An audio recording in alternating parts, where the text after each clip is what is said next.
I've got an action-packed presentation for you all and tried to pack it with as much artwork as I could.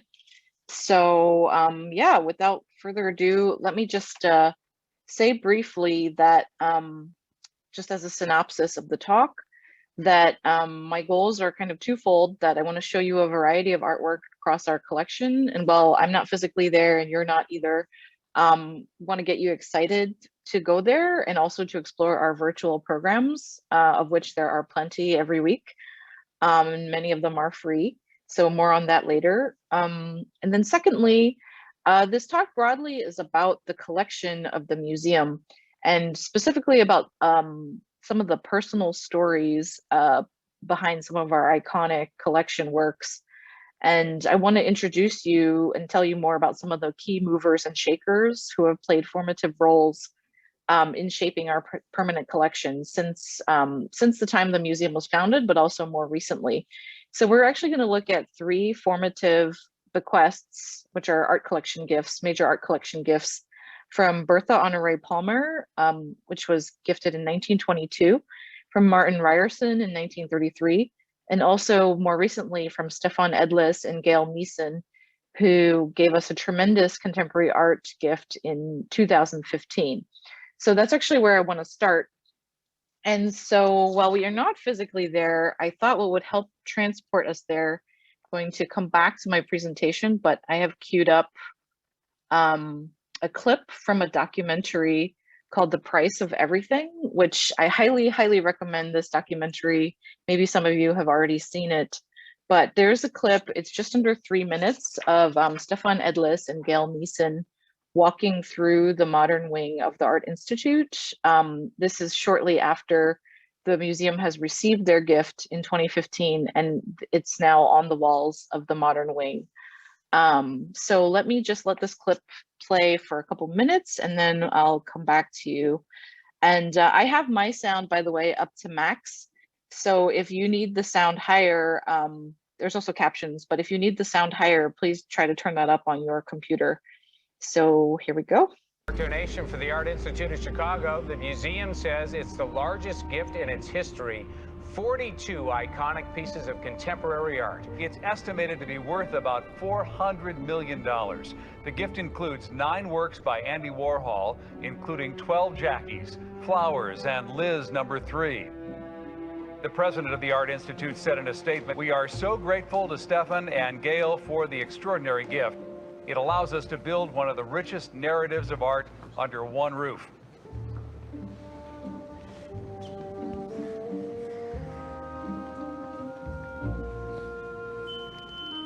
Oh, too close, too close. It's so beautiful, this sculpture, the heart shape that it makes.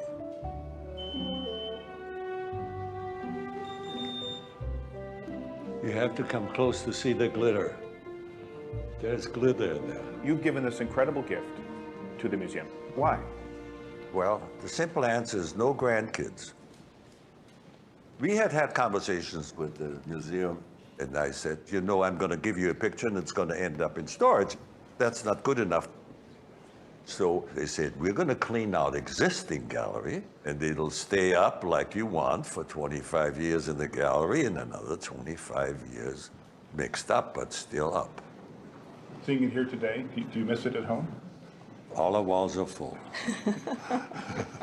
No more room at the inn. No, we it's make nice sure to see that we it don't miss it.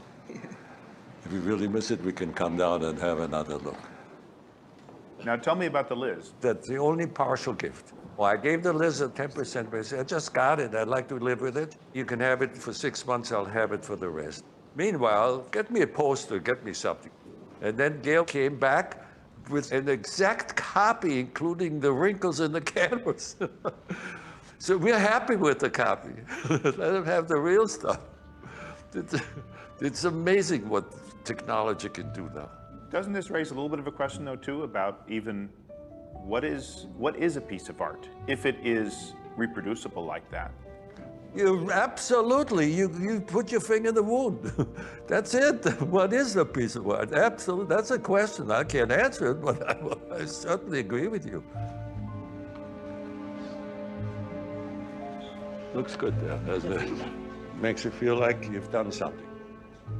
Everybody would like to think in life that they've done something.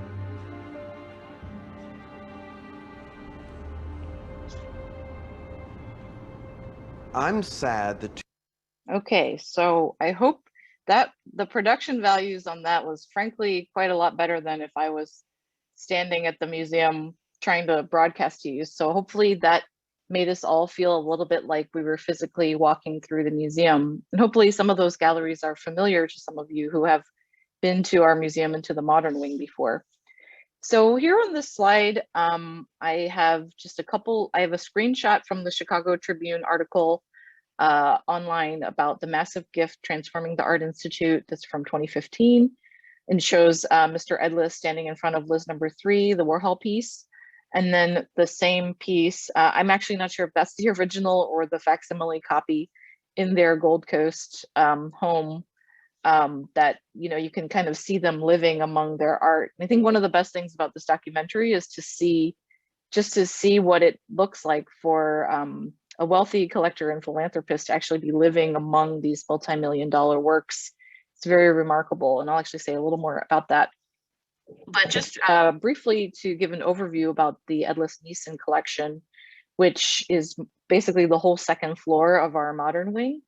Again, it was 44 pieces spanning from 1953 to 2011. And at the time they gifted it in 2015, it was valued at about 400 million. And Mr. Edlis, he was born in Austria in 1926.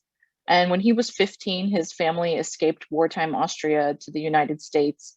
And it was just before the departure routes from Europe were shut down by the Nazis at the time.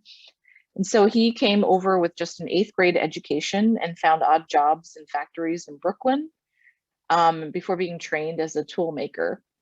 And in 1943, he was drafted and he spent a couple years in the Navy during World War II.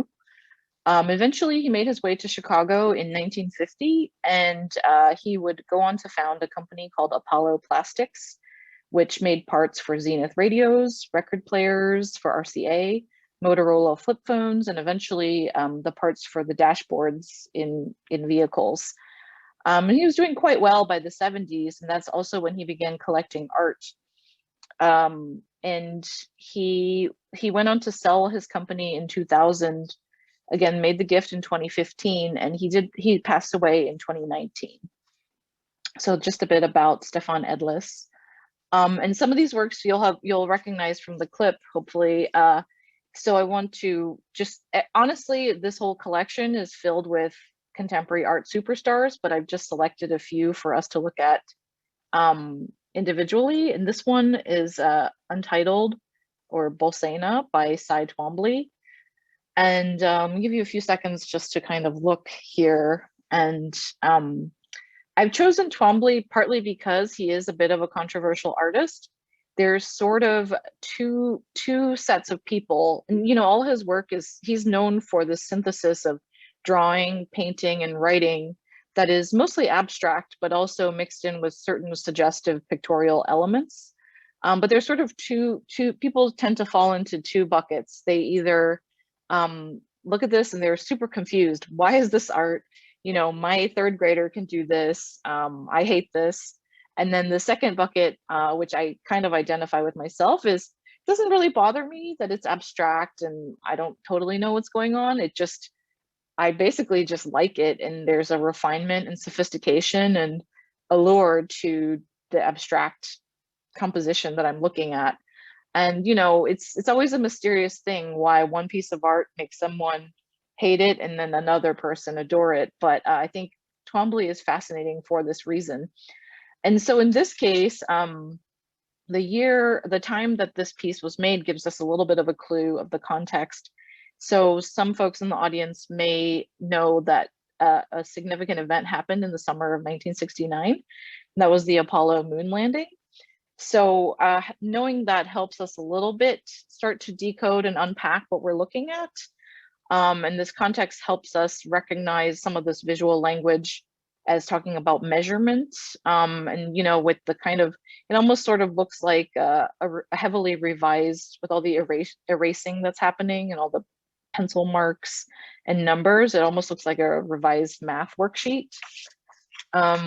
And so in the documentary and elsewhere, Ed Liss has talked about, you know, his process for choosing artists to collect. And he says they spent 20 years trying to decode Twombly. And finally, when he concluded he would like a Twombly for his collection, and this applies to his collecting of every artist in his collection, was he not only wanted just any Twombly, but he sort of wanted the Twombliest Twombly he could find, basically a work that really epitomized the artist's style and approach.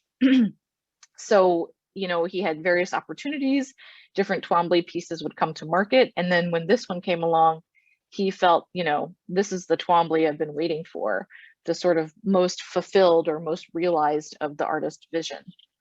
And then a really fun thread with Mr. Ed Liss is that, you know, I mentioned he was trained as a tool maker, and he was not at all shy about maintaining or fixing his artwork, his multi-million dollar artworks. And I think, you know, if I had a few $1 million and bought a piece like this, I might be afraid myself to touch it and handle it. And I would probably, you know, if I had spent that much on it, I would probably just hire a professional to take care of it for me. But not Mr. Ed Liss. He talks about one night, and this is reported in the Chicago Tribune, he was looking at it and he thought, you know, it needs something. Home Depot's open, it's 1 a.m., it's a 24-hour Home Depot. So he rushes over to Home Depot and buys these wood frame pieces to make basically a custom wood stretcher to put the canvas on, and then he mounts it onto the stretcher.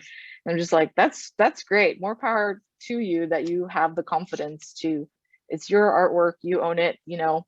And he calls it his midnight framing caper. So yeah, and here's something a little different. We caught a little glimpse of this in the clip too. This is I think we would call it a sculpture or maybe an installation piece called Still by an artist named Damien Hirst from 1994. So what we're looking at here is a careful clinical arrangement of medical instruments, and, you know, perhaps it's a bit fetishistic. It's maybe taking on even sinister elements of just these kind of medical, surgical, laboratory equipment pieces. And it's backed by a mirror in the rear. So when you stand in front of this piece, you see all kinds of reflective images in both the mirror as well as the shiny surfaces, meticulous surfaces of these objects. This piece is inspired by a 1988 film called Dead Ringers by David Cronenberg, which is a psychological thriller about twin doctors. From what I hear about it, it's not a film I'm going to rush to watch anytime soon, but if that sounds like your thing, it's a lot of body horror apparently, definitely check it out, and that might give you more insight into this piece as well as the inspiration. But Damien Hirst, he was an important artist, part of a cohort of the Young British Artists, or YBA. He's also known, you may have heard of him, putting sharks, cows, basketballs in formaldehyde and putting them, encasing them in glass cases. And those pieces selling for phenomenal amounts of money. And, you know, his work is sorted along with Jeff Koons, who we saw in the clip as well, as sort of very sensational, very flashy, and sort of as the sort of inheritors of Andy Warhol and post-pop art.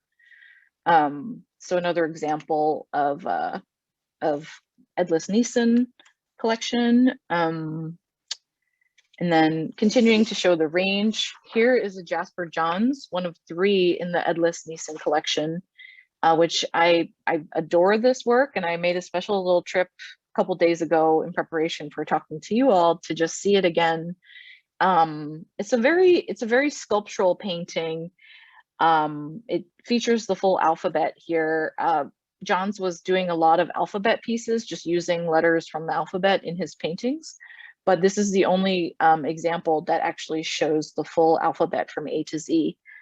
And I can't recommend enough. This is in the modern wing. This is actually quite a small painting.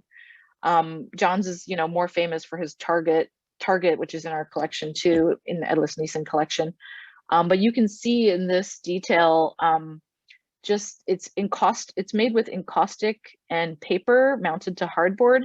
So encaustic is like pigment mixed with wax and has a very putty, like you can see this kind of like physicality to it that's not the same as normal oil paint or acrylic paint.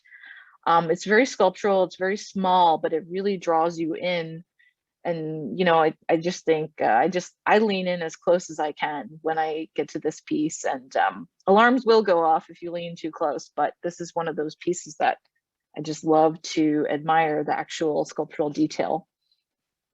And then the last work we'll look at in Edlis Neeson collection here, this is, I have a few images by Cindy Sherman, part of her Untitled Film Stills series.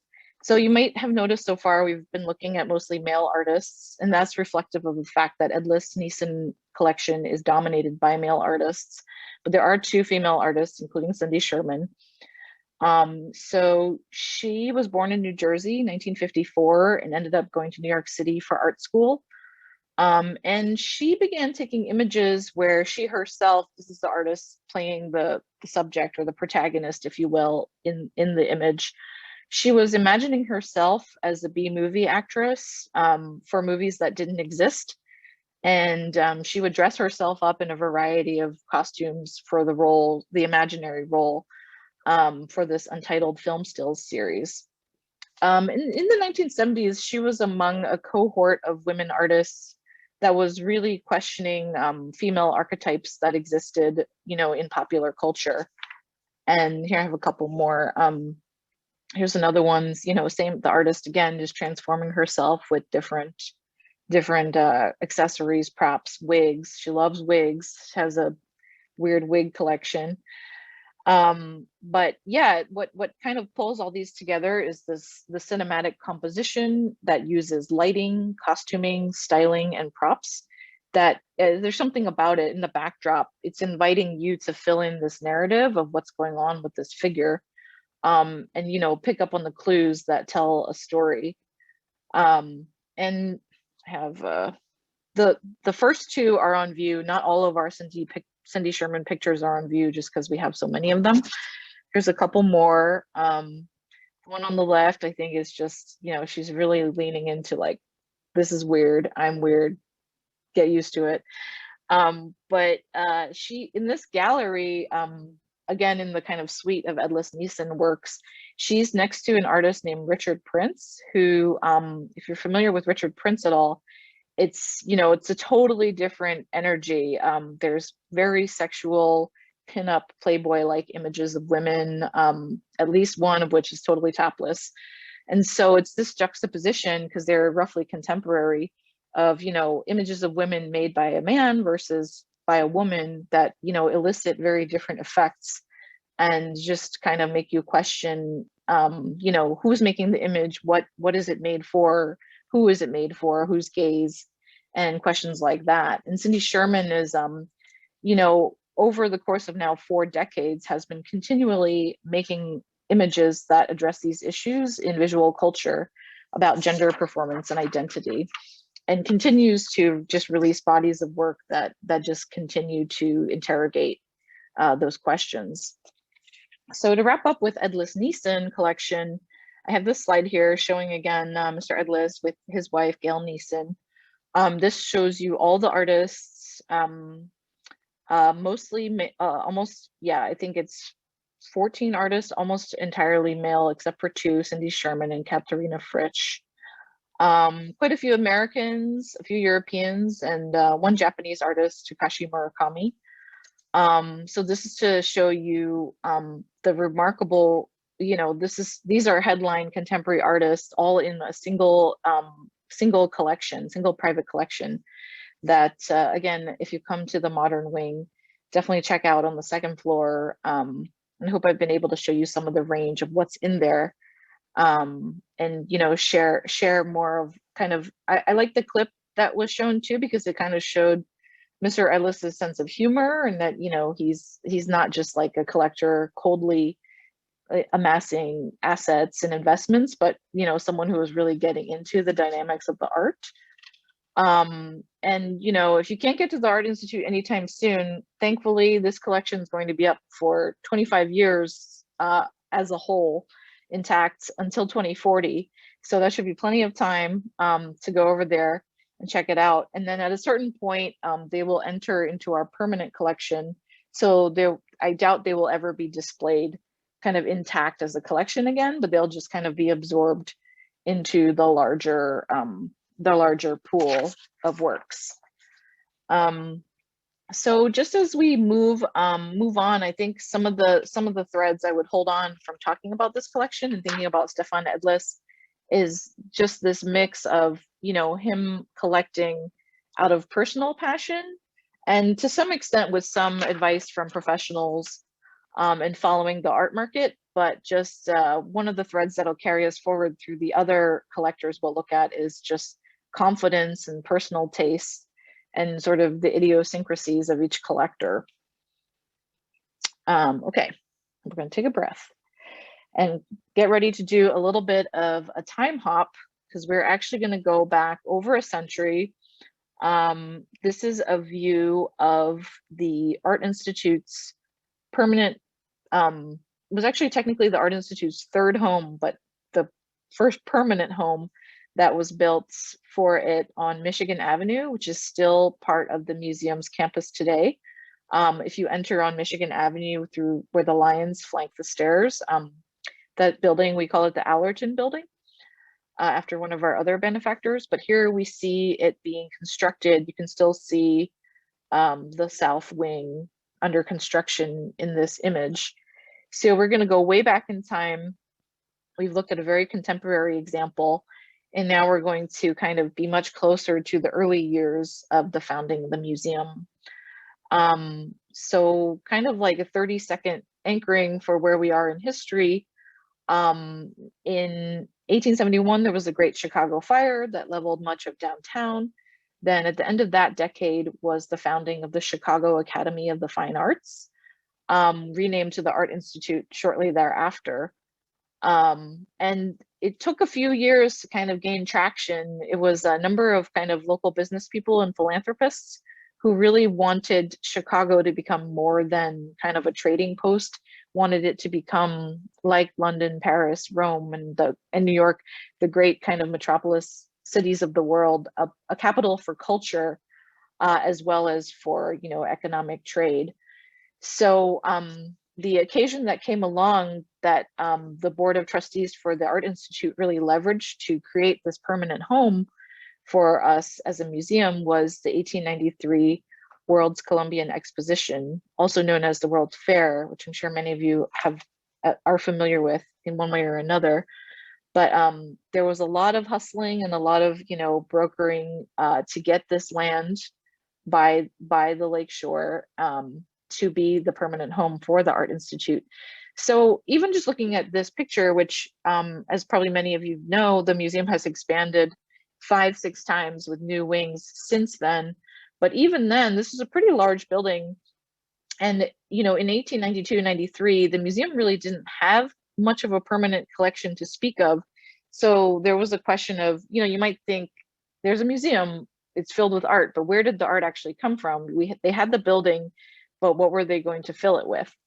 So in the initial years, the first, you know, really decade or two of the museum, you would see a lot, if you had been there, we had been there, we would have seen a lot of plaster cast replicas of classical sculptures. So this is coming in off the Michigan Avenue entrance. I believe, I don't know if you can see my mouse, but this would be like the doors coming in from Michigan Avenue.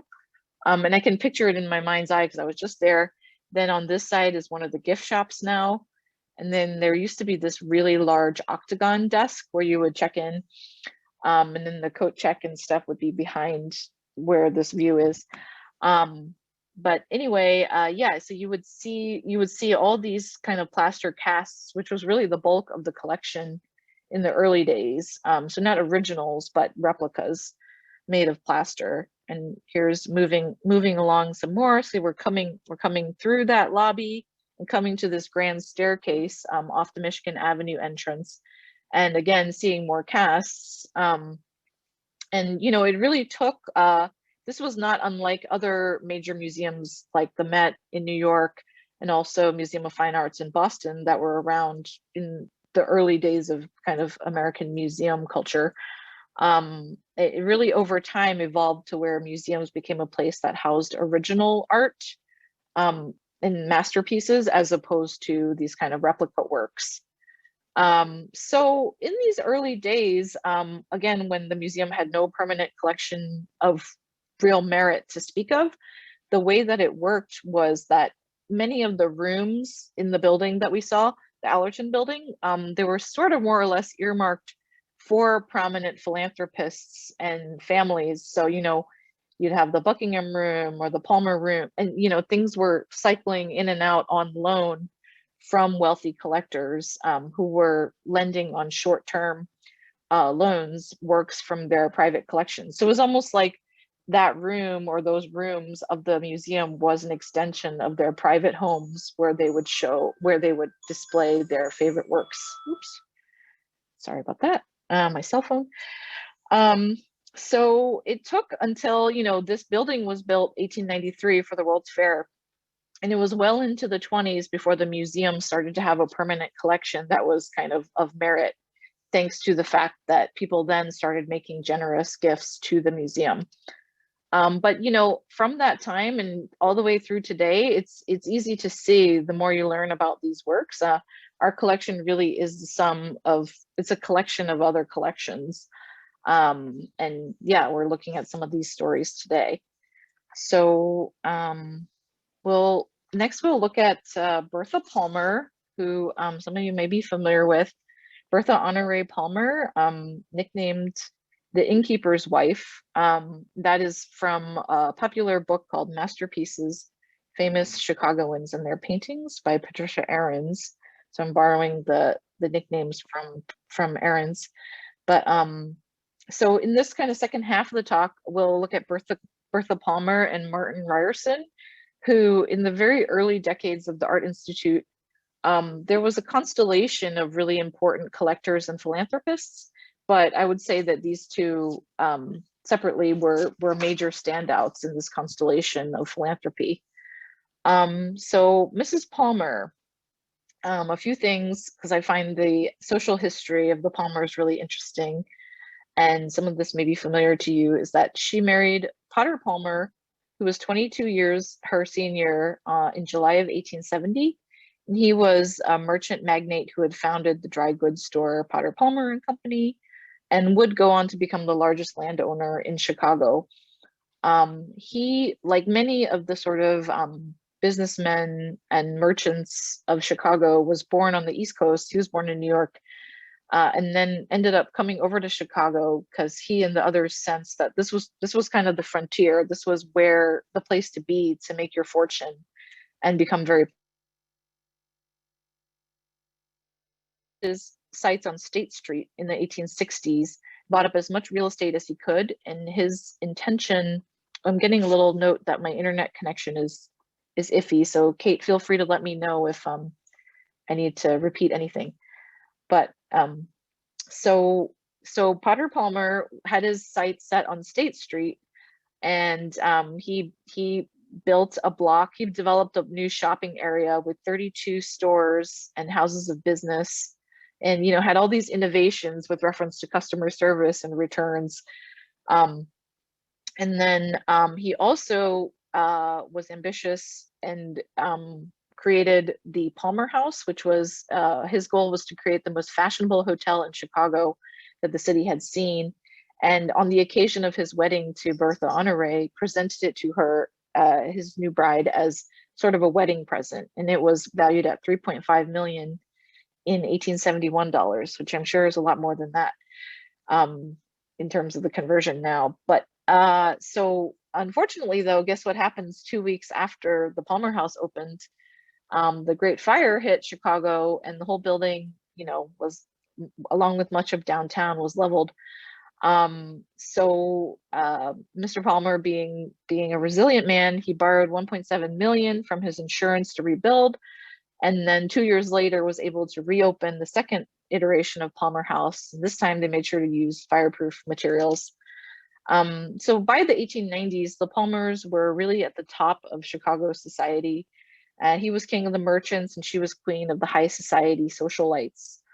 So she, a little bit unusually, was pretty politically involved for a woman of her time. And she joined the Democratic Party, and at the age of 27 even ran for alderman of the 21st Ward. And so, as noted here on the slide, she was also appointed president of the board of lady managers for the World's Fair, which the purpose of this board was essentially to show the progress made by women all over the world, you know, in the form of various exhibitions and programming at the World's Fair.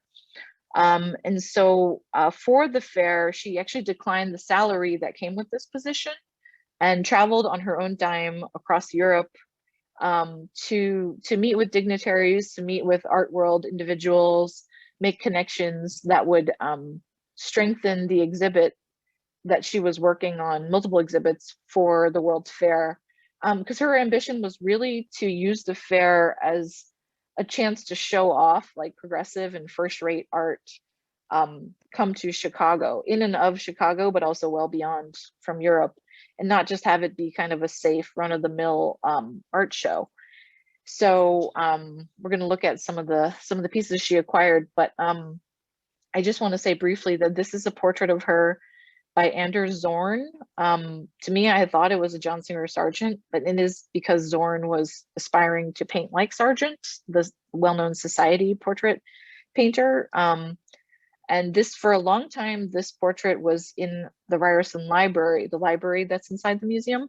But during the past few months, it was finally reunited. This portrait of Mrs. Palmer was reunited with some of her beloved Impressionist works in the Impressionism galleries on the second floor, not too far from the Michigan Avenue entrance. So just to say about this portrait. So showing again, different but similar to Edlis Neeson collection, full of just iconic works and gems.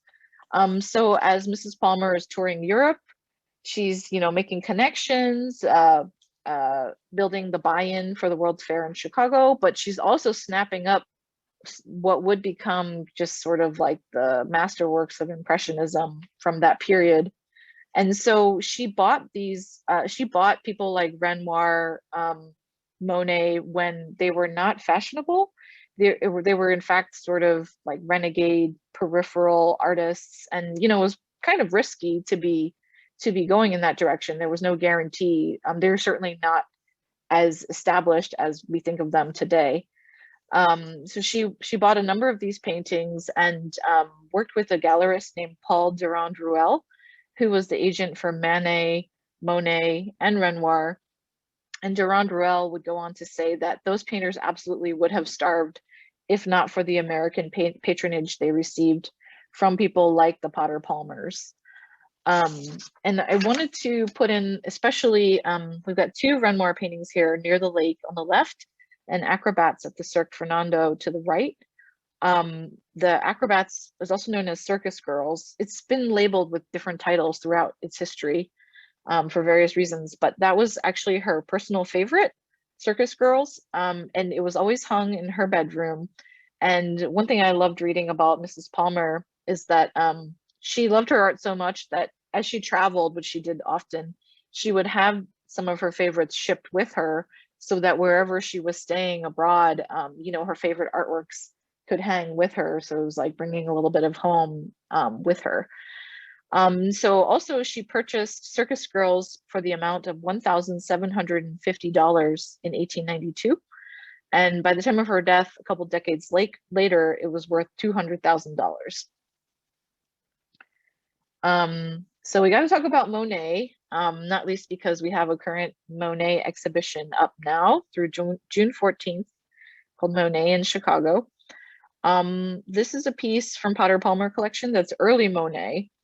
And I personally really enjoyed this work because you can see it's not, for those of you familiar with Monet, it's not quite, you know, the height of Monet yet, but you do kind of see him reaching for those pictorial strategies where he's using this high key color palette and, you know, impressionistic paint strokes.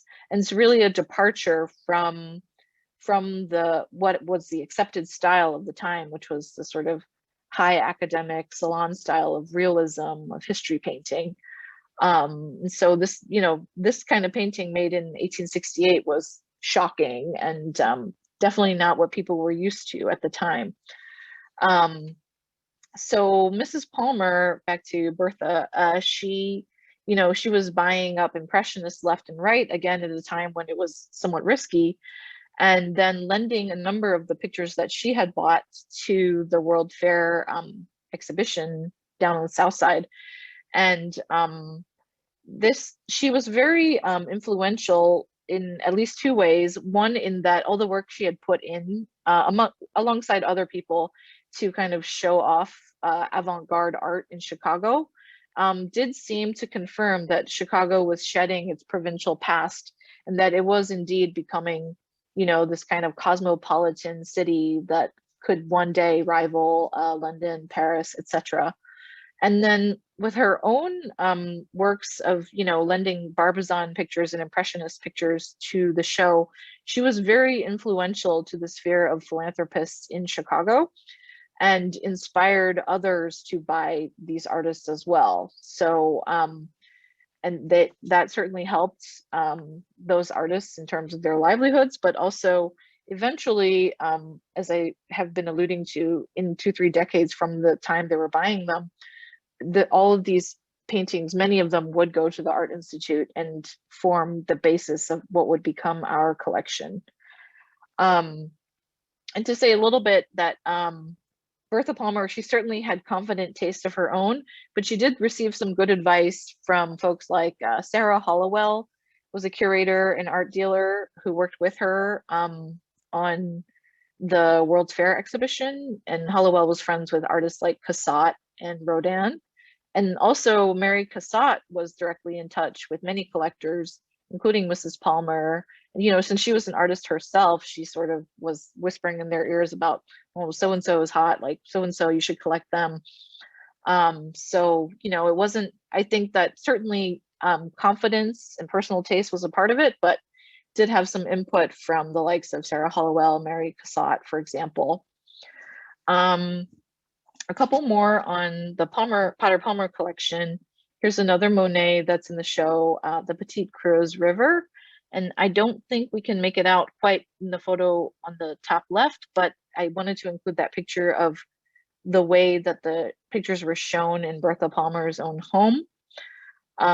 Just to I just love to see how people live with their work, kind of like juxtaposing with that one of the Warhol in the Edlis Neeson home earlier. And, we would probably never hang the works like that at the museum for various reasons, but I find it very charming just to see how people live with them, just how they enjoyed seeing them. And by the way, so this was in the Palmer's Gold Coast home. They also more or less jump-started the Gold Coast as sort of the place for high society to live, because at that time the South Side was where all the fashionable society were, and where Gold Coast is today was basically marshland.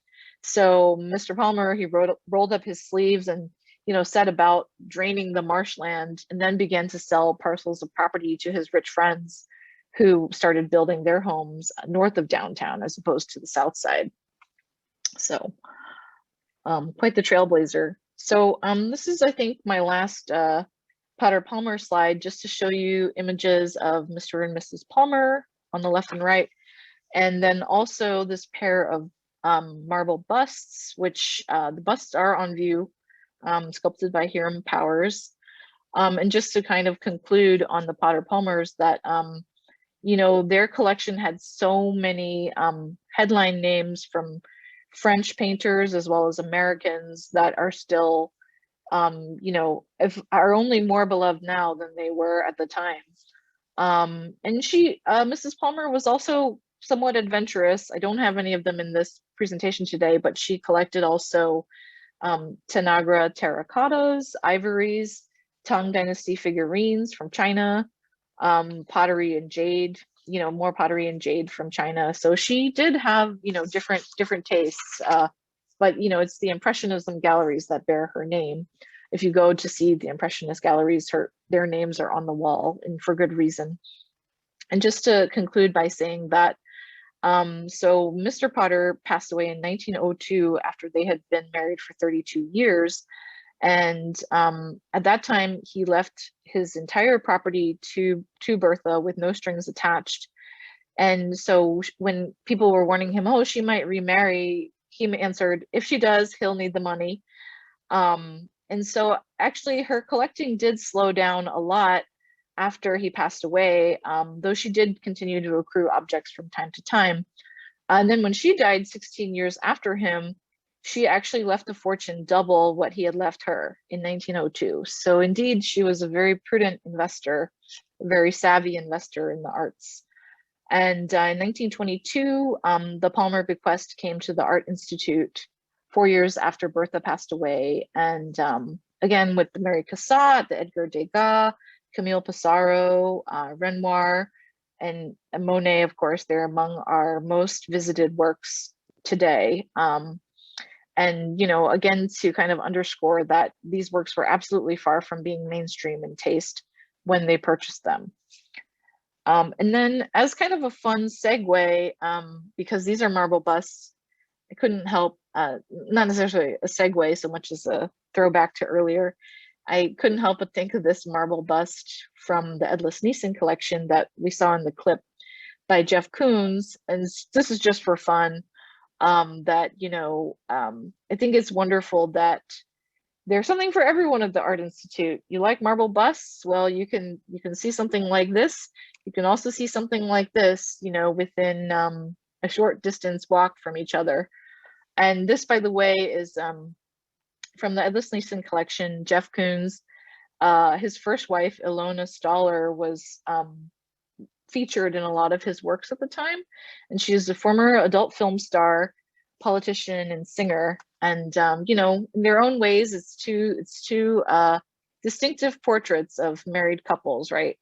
Different taste levels, certainly different periods of cultural context. So lastly, we'll look at Martin Ryerson, The Quiet Gentleman. And he's contemporaneous basically with Bertha Palmer. And he's remembered as an astute and discriminating collector who remains to this day probably the single most important donor in the history of the Art Institute. So of course we have to talk about him with reference to collecting. So Martin Ryerson, he was born 1856 in Grand Rapids, Michigan, and he ended up inheriting a really large fortune that his father made in the Michigan lumber trade and in Chicago real estate. So before he hit 30, he was able to use his inheritance to more or less retire from business entirely. And he turned his focus to support his true passions, which was cultural and educational institutions. And the Art Institute being, of course, a big benefactor of his efforts. He was elected a trustee in 1890. And it's hard whenever I talk about Ryerson, I really have to also mention Charles Hutchinson, who you see on the left here, in his mid-20s, maybe early 20s. He was the first president of our board of trustees and served until his death. And the reason I always think of them two together is that they were very good friends. They became very good friends through their work with the Art Institute. And while our board of trustees was always kind of a close fraternity of business and personal ties, there was a really extraordinary friendship that existed between Hutchinson and Ryerson that everyone recognized and knew about. And they were nicknamed the Committee of Two. And here on the right, they're pictured with their wives, Carrie Ryerson and Martin Ryerson on the left, and Charles Hutchinson and his wife to the right. Her name is escaping me. But yeah, so for over 3 decades, the two of them worked together to make major acquisitions on behalf of the museum, and that really pivotally shaped our collection in its really early stages. And similar to Ryerson, Charles Hutchinson inherited a fortune through his father's business, which was tied to the Corn Exchange Bank. And I think it's worth noting that the generation that Hutchinson and Ryerson were part of, kind of, you know, coming into their own in the late 80s, early 90s, 1890s, they were really part of a generation that they were the sons and daughters of the old roosters or the kingpins of commerce of Chicago. And their families were by that point so fantastically wealthy that there was no need for them to be part of industry necessarily. So they really enjoyed a lot of freedom and social advantages, the ability to kind of pursue their true passions, which in the case of these two gentlemen was, you know, arts and culture and education. So I do have a couple of fun pictures here of the Hutchinsons and Ryersons traveling together. So I love learning that every year, I assume it was winter since that's the best time to get out of Chicago, they saved time to travel together as, you know, as the two couples. And they would make annual journeys abroad where, you know, they were traveling as friends, but also establishing connections and making acquisitions on behalf of the Art Institute. So they visited most of the capitals of Europe. They went to Russia, and sometimes they had other people with them. Like when they went to Russia, they went with the first president of University of Chicago, William Rainey Harper. And they went a little, I don't know the exact location of this photo, but I assume it's somewhere kind of warm and maybe tropical. There's also this image in Japan. There's Hutchinson and there's Ryerson there, going along in the rickshaws. And they did go further than Europe. They went to British India, they went to Burma, Hong Kong, and Japan. And the Ryersons in particular really loved Japan, and they stayed there for a while and actually made a number of purchases that turned out to be handsome curios as opposed to kind of museum worthy, high quality objects, which it took time to kind of realize that. And continuing with looking at travels, here's a photo that I know is in our current Monet show of Martin Ryerson kind of in the center front there, visiting Claude Monet at Monet's home and his famous gardens in Giverny in France. And that was in June of 1920. So, you know, Ryerson went as an agent of the museum in the hopes of acquiring more of Monet's paintings. By 1920, certainly Monet was, you know, had gone from being kind of outsider, renegade artist to Monet, you know, French national hero. And by 1933, when Ryerson made his gift to the Art Institute, it included 16 paintings by Monet, many of which are featured in the current show. And I just, again, back to the artwork, gotta get back to the artwork. This is one of the pieces in the show from the Ryerson collection and my absolute favorite, probably because I lived in London for a year. So the Houses of Parliament pictures have a special place in my heart. But as some of you may know about Monet, he would paint the same subject matter at a certain point in his career.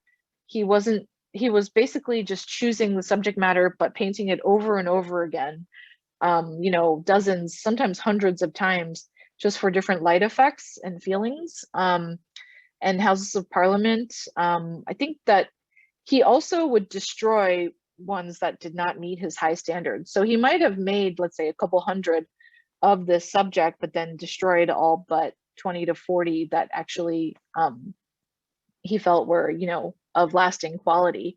And this one that's on view now is just, I don't, you know, it just strikes me as just gorgeous. I love the colors. I love the quality of the light that you see of kind of sun setting, or maybe it's sun rising, I'm not sure, but the light over the Houses of Parliament, it's wonderful. And then another star piece from Monet, the water lilies from the Ryerson collection. You can, I think, barely make out that it was a personal favorite of Carrie Ryerson. Again, love to see how these collectors lived with their works. And so, you know, every morning when she woke up, she'd see this painting, which is quite nice, I think. A few more slides before I wrap up of Ryerson collection. So we've got more Renoir, Woman at the Piano here on the left. I've been wanting to do a talk when we get back to the museum where we play music while we look at this painting and just be able to take it in. Which, by the way, everything's virtual still now, but we should be going back in person as soon as this summer, and definitely by the fall, I would say, knock on wood, with everything getting better. Then on the right, we a Mary Cassatt print, Woman Bathing. Oh, and I do want to say that with the exception of this print and one other print, because prints have very specific stipulations on how long they can be exposed to light, and then they have to rest for many years. Almost everything I'm showing you is on view right now, but not the prints, because there just needs to be long wait periods between when prints are shown. And so Ryerson collection definitely has big strengths in the old masters, in Impressionists and post-Impressionists, but also in American painting, such as Winslow Homer. So you would see these in Arts of the Americas. Winslow Homer, just briefly, he was known for a series of paintings of the sea, and very iconic in American art. He made them when he moved to Maine, and it's just exploring this theme of man and nature, the age-old contest of man and nature, humankind with nature, the heroic efforts of fishermen doing their daily work, daily labor, hauling in this catch of herring. And, all these pictures, of which this is one example he made, talk about the elemental struggle against the sea that both gives and takes, nurtures and deprives. Another American who I've touched on, John Singer Sargent, from the Ryerson collection. This one is Venetian Glassworkers. And I think, if you like looking at painting at all, I just think it's always such a pleasure to look at Sargent, because he just makes it look so easy. It drives me nuts. Having done a little bit of painting when I was in college before I changed over to printmaking, it is just not, you could have this in front of your canvas and try to paint like this, but it's just not, it's not easy at all to paint this way. And I just always love looking at Sargent work for just his virtuosity, and yeah, it drives me nuts too, but he's wonderful to look at. And then just to kind of wrap up, a couple more from Ryerson collection, a print by Hokusai, who I believe many of you will know from The Great Wave, his most internationally renowned image. This is one from the series, different series called 53 Stations of the Tokaido, and it's a color wood block print. And so someone like Ryerson would have known at the time that he was acquiring this print that there was actually a lot of exchange conceptually between Japan and Europe by late 19th century. In that, and by that I mean that Hokusai, he would have been looking, as Japan was opening up more and more in the 19th century and receiving more foreign imports, Hokusai was looking at things like Dutch painting, Dutch copper plate prints, and being a little bit influenced by kind of European work. But then conversely, the Impressionists, who Ryerson collected, as well as Palmer, they were hugely inspired by Japanese prints and sort of the compositional approaches that Japanese printmakers were using, which was so unlike kind of the European academic style that people in France would have been used to. And then this is the last object I'm showing you today, again to show the range of the Ryerson collection.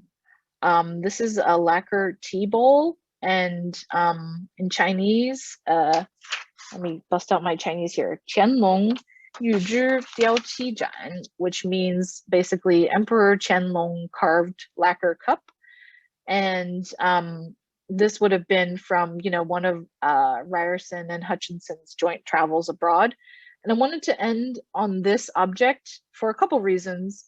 One is to let you know that, if you don't already know, that on every object label in the museum, there are typically the last couple lines will give you some of this information, the credit line and the acquisition number.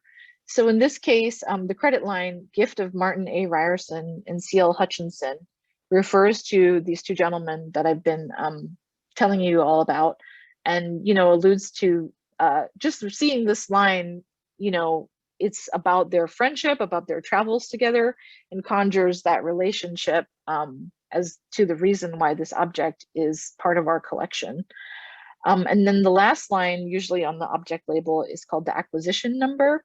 So the way to read that is the 1888 is the year that the object was acquisitioned into the permanent collection. So if it's on loan, if it doesn't have an acquisition number, it's not in our collection. But if it has that number, it means it's officially, belongs to the Art Institute at this point. And then the second number is means that this tea bowl was the 165th object to be added to the collection in 1888. So that may be a little bit of inside baseball for some folks out there, but I think the longer I've worked at the museum, the more intrigued I am to kind of see different names pop up here and there, and where you start to see them across different galleries. But yeah, so I wanted to kind of end with this object because it's a symbol of friendship and of the social relationship between Ryerson and Hutchinson, and just as to try to tie it all together, that a reminder that the objects in the museum carry with them so many personal stories, and a lot of times they're linked to idiosyncrasies of the people who bought them and collected them. And that, we might be tempted when we go to museums to see it as some sort of like objective experience that a nameless force or some kind of scientific process led us to seeing these works that are on pedestals and, worthy of being at the museum. And that, in fact, there are many personal stories and personal and social relationships that brought these objects to the museum to be part of the permanent collection, and some of which I've tried to illuminate for you today. And the museum was, so full of objects, but in less tangible and less obvious ways, these objects contain cultural and social history over, many years, many decades of our history. So I think with that, I'll say thank you for joining this Saturday. Thank you again. I do hope we'll see you at the museum or at virtual events coming up soon. That I have a couple links here because Kate had mentioned that folks might have questions about, what to expect when visiting and what events are coming up. So those two very short URLs will, the visit page, there's some great innovations we've made over the prompted by the pandemic. Like I remember our last show, the Warhol show, which some of you might have gone to, there was literally a line from the door of the Warhol show going practically to the door of the museum, and you had to stand in the line to enter the show. But now with a show like Monet or Bisa Butler, which is also on view for a couple more months, you just add your phone to the waiting list and you can walk around, look at anything you want, go out, get a cup of coffee, whatever, and you get a text message when it's time for you to enter. So I mean, how great is that, right? No one has to stand in the line anymore. So the visit page, the reason I say that is the visit page actually gives you real-time wait times for special shows. And also, the other things that I'm sure won't surprise you, such as required mask wearing, social distance, that continues to be required. And then also, hopefully my internet's saying it's iffy again. The events page has all of our events, and most of them are public. And so they're all still virtual at this time. But as I alluded to earlier, we're very optimistic, especially in time for the Obama portraits, which are coming this summer. I think they open in mid or late June. We're very optimistic to be able to step back into the world of in-person programs, starting as soon as summer and definitely by fall. And I've also put my contact info on here. You've heard a lot from me, but if you have more questions, comments, or anything to share or ask of me, I'm happy to hang out for a few minutes now with Kate and Roz. I think some questions have been coming in, so definitely fire away. All right, well, thank you very much, Nancy. That was a great presentation. It was great. You got lots of compliments already, so we truly appreciate it. If you guys are still out there, when I close the webinar today, just a quick reminder that there's going to be a short survey that pops up. It's like 5 questions long. If you have a few minutes, you could fill it out for me. I'd really appreciate it. Otherwise, it will also be included in the follow-up email that's going to come out to you. But since there are so many of us still here, we can go through a couple of the questions for a few minutes here. Great. I thought this was a funny question. How does an artist like Cy Twombly become famous in the first place? I love that too. And I hope whoever asked that can come to the Twombly talk whenever I finally do it. Because I imagine it being set up as like a almost like as a debate, right? Because I mean, as a person who I never try to tell people what to feel about the art, you know, if you genuinely hate Twombly and it makes you angry, like it does my husband, I actually think that's better than being apathetic about a piece of work, because I feel like there's a lot of things you probably just will walk right past in the museum and you don't really feel anything about it. So in my opinion, feeling anger or resentment towards an artwork is actually better than feeling nothing. And yeah, and then of course that's a rhetorical question that I can't actually really answer, except to say that that artist just has that effect on, I don't know what it is. I look at it and I think it's wonderful, and it's, you know, it has an effect on me that I want art to have. But I know plenty of people who look at it and just, I can see the like steam coming out of their ears, like, what is this? But whoever that was, please look out for my Twombly debate talk and come. Awesome. Is the display cabinet of the surgical equipment, which I believe was like the second or third piece you showed us, is it a 3D piece or is that a photograph? Oh yeah, it's 3-dimensional. It's 3-dimensional. So it's like a physical case. Sorry if that wasn't clear. And did I mention that Mr. Edlis, as part of his like fixer hobby, he would unscrew the doors and like just clean the objects, and it was he talks about how fun he thought that was. Oh, so they're not affixed to the shelves then? You can move them around in there? Yeah, I mean, I think the case is actually like screwed shut. Like it's not designed to like just open and function. But again, Mr. Edlis, being as hands-on of a collector as he was, he would just get in there and, you know, probably like lovingly clean the dust off, which I think is hilarious. Cool. Did the Palmers have any children? Palmers, that's a good question. I think they did. Because if I go back, well, let me go back. I would need to look it up to tell you specifically, but in the credit line here, it says it's a gift of Gordon and Janice Palmer. So my assumption, which I need to corroborate by looking it up, is that they had descendants, you know, who received some of the work and then continued to give it to the Art Institute. Okay. Is there a relationship between Ryerson and the Ryerson Woods in Lincolnshire? Not sure if you'll know that one either. Oh, I don't know for sure. I want to say because both Ryerson and Hutchinson and many of the individuals in this constellation of philanthropy that I alluded to, it wasn't just like they supported the Art Institute. They were involved in many different philanthropic efforts. And like Hutchinson, for example, both Hutchinson and Ryerson were very supportive of the launching of University of Chicago.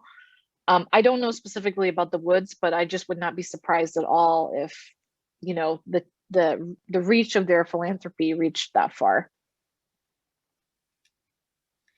Is there any art in the collections along the years that were part of the lost art that was found after World War II? I'm gonna have to look into that, because that's not immediately ringing a bell for me, actually. But the collections that I've talked about today, I haven't read anything that said that, you know, any of it was lost at any point. Okay. Somebody wants to know, how long was it? Let me make sure I'm wording this right. Okay, so they missed this part. And how long do prints need to rest after being on display in the light? Yep. So glad you asked. As a printmaker, I just love getting into that kind of stuff. So because prints they tend to be printed on paper, and paper gets yellow, faster than, like, say, canvas with paint. They can be on view for, I think it's something like 3, maybe 4 months, and then they must rest for 5 years minimum.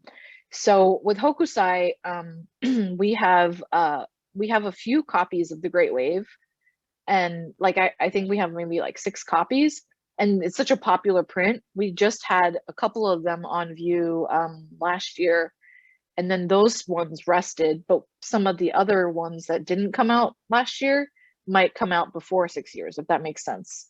So it's just they need to go rest in drawers, in these flat file drawers. And so as a result, we have many more prints in storage than are on view. But under normal circumstances, we have the study room that is run by the Department of Prints and Drawings, which is, I think, one of the most magical places in the whole museum is magical, but the members of the public can make appointments and requests to see any print in our collection. I mean, like, I've been in there and a man was drawing from a Dürer print from the 1500s, which is like, that's one of the most valuable prints of all time at this point. And he's like this far away from it, drawing this print of this Dürer cow. And I'm just like, what? So the bad news is they have to rest for years. The good news is when we reopen the study room again, you can make an appointment and they'll pull it out for you, with white gloves and all this stuff, to see. I'm not sure how long. I imagine there'll, maybe be a wait and whatever, especially when we reopen that service. But I highly recommend like planning a trip to do that, especially if you're into prints and drawings. Cool. I think we'll take a few more questions and then we'll wrap up, guys. So lots of people are commenting on how knowledgeable you are and very interested in knowing how long did you study all of this, and your degree is probably in art history, they say. Oh, well, thank you, everyone. I will say that I gave a previous version of this talk, which was much more, I did a lot of research that was a lot more about the early years. So like the Hutchinson, Ryerson kind of era. And it was much more, that was for an academic audience, or, for college and graduate student audience. And so, when I kind of looked at that and thought about this occasion, I thought, okay, well, I want this to be more art forward, less like a history lecture per se. So I had done, just in my capacity as educator, done a lot of research, about the history of the founding years. And there's a lot more, to say about sort of the motivations of the people who launched the Art Institute that I think is fascinating. And also things like the relationship between business and art, and how a lot of the people, I alluded to this in the talk, but how a lot of like sort of the philanthropists or business people who were invested in the launch of the museum, it was tied up with wanting to really elevate Chicago, right? Like as more than just a trading post. And so just sort of the mix of motivations they had that was both civic minded as well as somewhat self-serving, wasn't just like purely out of the goodness of their hearts. There was a lot going on in Chicago at the time of like, there was an influx of immigration and somewhat of a sort of power struggle where, it was a struggle to command civic authority, all these things. The development of museums and universities at the time, they weren't just like purely philanthropic. They were sort of driven by this need to sort of hold on to the reins of where Chicago was going as a city. So anyway, to answer the question though, I think as an educator, one of the best parts of my work is we have the time and the freedom to do research in what interests us. So like I mentioned about the Twombly talk, or about the talk with music and Renoir, or about this history of collecting, it's sort of like no two of us would give the same talk, because probably I'm like doing the research and asking the questions I'm most interested in. But my degree, it's in art history and creative writing. So my focus is specifically on sort of translating the research in a way that is, you know, communicable to a broad audience and engages a broad audience that isn't necessarily like thinking about art all day long, you know. It's more just about bringing more and more people to engage with the collection and with the museum. So I'm not sure if I answered your question, but yeah. I think you did. Let's see. Got time for one more question. So lots of people are also wondering, how can they see the Monet exhibit? It's only Sure. up until June 14th, and they're worried because you guys are closed. Oh no, we're open. Okay. Like in general. We are closed Tuesdays and Wednesdays, and all that information will be on. I'm realizing we're just on this Martin Ryerson slide randomly. But that information will all be on the visit page as far as hours and the wait times. I can tell you that the weekends, from what I hear, the weekends have been selling out consistently. We reopened in February for the second time during the pandemic, and things have been great as far as, you know, the couple of times I've been back recently. I think it's much easier to social distance at the museum than say at the grocery store. And so I would say if you can at all get there during the week, closed Tuesdays and Wednesdays, but if you can get there Monday or Thursday, that you have a much better chance, you know, of having a shorter wait, and maybe also not having a full gallery, which for us right now is 25% of normal. So even the full right now is not going to be that full. But if you can take a day off and get downtown during the week, I think that yeah. So we are open, and the show's up till June 14th. And also, don't worry too much, because after the show closes, the collection works will go back, you know, after they've been conserved a little bit and maybe briefly rusted. But they're so popular, they'll go back to like the permanent galleries in Impressionism. But a lot of the show is, I think the main benefit of the show is that there's so many works that came out of private collections for this show. And we do a Monet show every like 2 or 3 decades. So it is kind of a special occasion to see, you know, some of the credit lines, like people prefer to stay anonymous. So we don't even know who owns them. I mean, we as in like me and all of us don't know, but the curators know. So it is a pretty special occasion to see works that are usually not accessible to the public. But you can still see the Monets and other works in their regular positions after the show ends. All right, good to know. Yeah, guys, I think with that, it's about 17 after. We're going to wrap up. Thank you guys for being such an attentive audience. And thank you again, Nancy. That was truly enjoyable. I hope those of you that are still hanging out will fill out that short survey for us. And I hope to see a bunch of you next week when we visit the Field Museum. Thanks, Nancy. Everybody have a great day. Thank you, Raz. Thanks, everyone. Take care. Bye, all.